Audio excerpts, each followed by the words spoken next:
Apple Card users can now finance iPhone purchases for 24 months interest-free.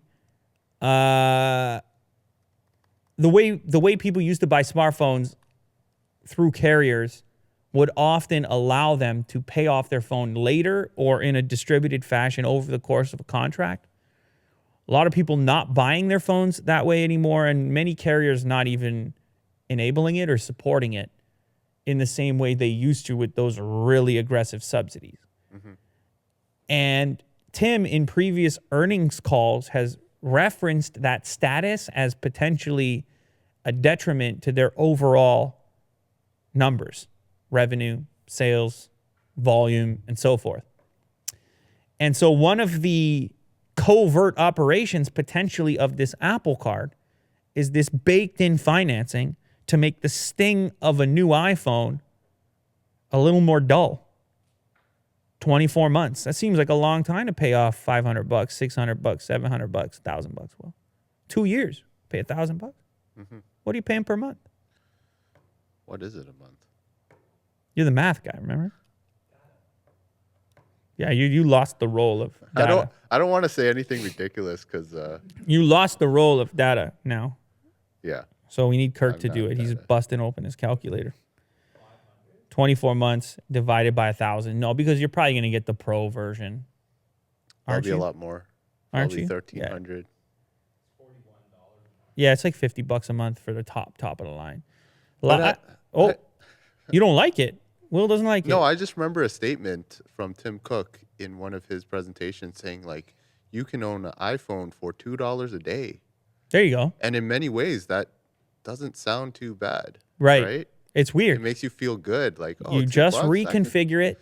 It's less than a coffee. Less than a coffee. Kirk coffee budget's out of control. Well, he's buying coffee for you. That's why. He's going broke. Exactly. He's going broke over here. He doubled it up. You know how many iPhones Kirk could have if I stopped drinking coffee? It's true.